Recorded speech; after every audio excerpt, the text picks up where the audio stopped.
안녕하세요. 선플라워의 기술진장 장용희입니다. 오랜만에 영상으로 인사를 드리는 것 같습니다. 어느덧 9월의 마지막 날입니다. 10월은 전국 각지에 열리는 축제를 비롯해 아름답게 물든 단풍을 보기 위해 많은 분들이 지역 명소를 찾으실 텐데요. 가을철 산행에 있어 몇 가지 주의점을 알려드리도록 하겠습니다.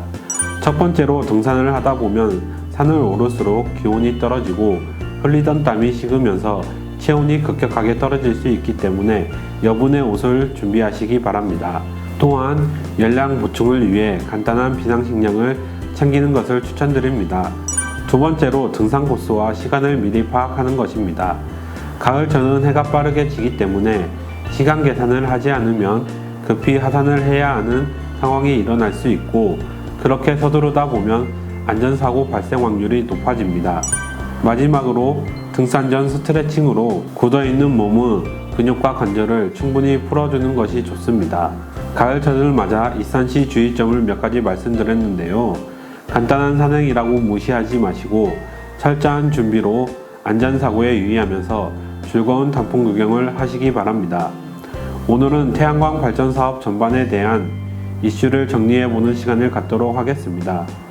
22년 3분기까지 태양광 시장에는 정말 많은 일들이 있었습니다. 먼저 최근 이슈가 된 재배사형 태양광 발전소에 대해 이야기해볼까 합니다. 기존에는 재배사형 발전소를 분양받는 분들을 쉽게 볼 수 있었고 문의를 주시는 분들이 많았는데요. 지금은 재배사형 발전소를 찾으시는 분들을 찾아볼 수가 없습니다. 뉴스를 접하신 분들은 이미 알고 계시겠지만 지속적으로 지적된 바 있는 편법, 불법을 이용한 태양광 사업 시설 설치를 비롯해 부적절한 대출과 회계, 부실 등으로 연일 큰 이슈가 되고 있습니다. 최근 들어 재배사형 발전 시설에 대한 시, 군과 같은 지자체에서의 불시 점검이 늘어나고 있습니다.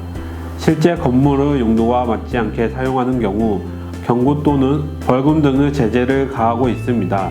제가 직접 몇몇 시군에 전화를 걸어 문의를 해보았는데요. 불시에 점검을 진행하여 용도가 버섯 재배사인데 재배 시설을 갖추어져 있지 않거나 버섯 재배를 하지 않고 있으면 1차적으로 시정명령을 내려진다고 합니다. 시정기간 내에 정비를 하지 않으면 벌금이 부과되고, 벌금 집행 이후에도 정비가 이루어지지 않는 최악의 경우 실질적으로 재배를 할 수 있는 운영자에게 강제 매매 또는 원상복구 명령을 내려진다고 합니다. 그럼에도 이행되지 않을 경우 벌금이 지속적으로 부과된다고 하는데요. 이렇게 된다면 벌금의 금액이 상당하여 부지 가격보다 손실 금액이 높아질 수 있다고 합니다. 실제로 저희 선플라워 에너지는 최근 들어 재배사 발전소를 운영하시는 사업주분들에게 많은 문의 전화가 걸려오고 있고, 뒤늦게 재배시설을 갖추기 위해 준비하시는 사업주분들도 많아지고 있습니다. 다음 소식입니다. 얼마 전 삼성전자에서 알리백 가입을 하였습니다. 알리백이란 기업이 사용하는 전력 100%를 재생에너지로 충당하겠다는 캠페인으로 2014년 영국 런던의 다국적 비영리 기구 더 클라밋 그룹에서 발족되었습니다. 많은 글로벌 기업에서 이미 알리백에 가입한 상태이고 협력업체나 납품업체에도 알리백 가입을 종용하고 있는 실태입니다. 삼성전자는 국내 4대 그룹 중에 가장 늦게 알리백에 가입한 상황입니다. 문제는 현재의 재생에너지 발전량으로는 삼성전자 한 곳조차 충당할 수 없다는 것입니다. 많은 기업들이 알리백은 이제 선택이 아닌 필수라고 말하고 있습니다.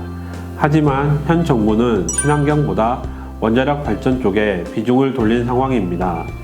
22년 2월 대선 토론에서 알리백이 뭐냐는 질문에 당시 후보였던 윤 대통령이 반드시 알아야 하는 거냐며 화제가 되기도 했습니다.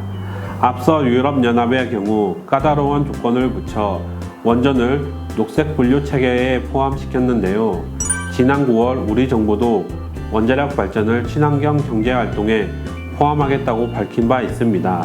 삼성전자의 국외 사업장에서는 이미 재생에너지를 사용률 100%를 달성했다고 합니다. 한 뉴스에서 발췌한 내용을 읽어드리도록 하겠습니다. 알리백이 만드는 새로운 질서에서 도태될 경우 상정할 수 있는 가장 나쁜 시나리오는 기업의 이탈이다. 과거 저렴한 인건비를 찾아 국내 기업들이 오프쇼어링을 했다면 앞으로 재생에너지를 쉽게 활용할 수 있는 국가로 생산시설을 옮기는 일이 없으란 법도 없다. 지난 7월 폴란드에서 배터리 소재인 동박 생산공장 착공식을 가진 SK 레설리스는 그곳을 선택한 이유 중 하나로 신재생 에너지 확보를 꼽았다. 알리백의 완전 이행이 가능하다는 건 생산기지를 건설하는 데 이미 고려사항이 됐다. 알리백에 신경 못 쓰면 고용마저 훼손될 수 있다는 얘기다라는 내용의 기사가 실렸습니다. 이러한 상황에서 현 정부가 어떤 결정을 내릴지 주목되고 있습니다. 요즘 현물시장과 FIT 장기 계약 중 어느 것이 유리하냐는 문의가 늘어나고 있습니다. 급격하게 좋아지고 있는 현물시장과 FIT 자격의 많은 변화로 인해 많은 분들이 고민을 하고 계시는 것 같습니다. 많이 까다로워진 FIT 조건과 개수 제한, 거리 제한 등에 대한 문제와 일반 장기 계약과 단가 차이가 크지 않다는 점이 큰 작용을 한 것입니다. 양도양수의 경우도 22년도에는 문제가 안 되지만 23년부터는 양수자의 거주지로부터 발전소가 30km 안에 위치하거나 조건이 충족돼야만 양도양수가 가능하게 됩니다. FIT 장기 계약이 맺어져 있는 발전소를 매매하실 계획이 있으신 사업주분들은 이번 연도가 지나가기 전에 매매를 하시는 게 유리할 것으로 보입니다. 또한 23년도에는 FIT 신청을 하시게 된다면 탄소 1등급 모듈을 사용한 발전소의 경우만 참여 자격을 부여할 예정이기 때문에 이 점을 유의하시기 바랍니다. 현재 현물시장이 워낙 좋다 보니 많은 고민들을 하시는 것 같습니다.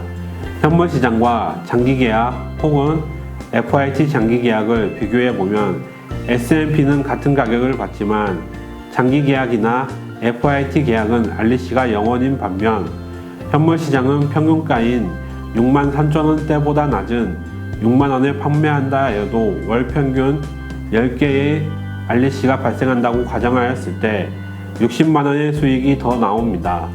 그렇기 때문에 장기계약에 얽매이지 마시고 발전사업을 희망하신다면 주저하지 마시고 지금 바로 발전사업을 시작하시는 것을 추천드리며 가장 좋은 시점의 시장 흐름에 따라 결정하시기 바랍니다. 지금까지 선플라워 에너지 장용희 팀장이었습니다. 가족분들과 즐거운 주말 연휴 보내시기 바랍니다. 감사합니다.